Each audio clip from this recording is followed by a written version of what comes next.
Pemirsa, Kejaksaan Negeri Banyuasin gelar pemusnahan barang bukti sitaan yang telah berkekuatan hukum. Dari beberapa barang bukti narkotika menjadi yang paling banyak dari jenis-jenis sabu dan ekstasi.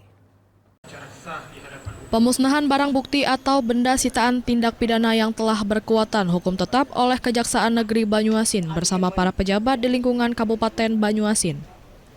Barang bukti yang akan dimusnahkan dari 91 kasus. 39 kasus berasal dari narkotika sabu dan ekstasi yang ditaksir senilai kurang lebih 161 juta rupiah yang dapat dipergunakan sekitar 200.000 jiwa.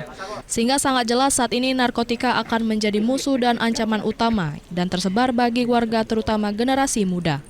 Dan beberapa barang bukti dari tindak pidana pencurian, pencucian uang, penipuan, penggelapan, pembunuhan, KDRT sebanyak 35 perkara serta tindak pidana perikanan dengan 17 perkara.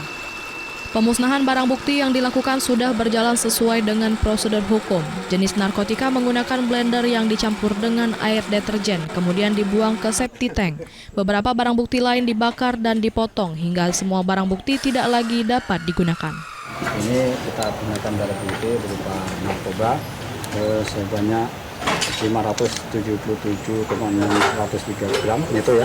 Terus kalau narkotika ekstasi sebanyak 275 butir. Ini terdiri dari 39 perkara. 39 perkara narkotika. Ada pemalsuan uang, ada penggelapan, pembunuhan, dan juga 35 perkara tidak pidana perikanan ya. Dari Banyuasin, Ahmad Saiful, iNews melaporkan.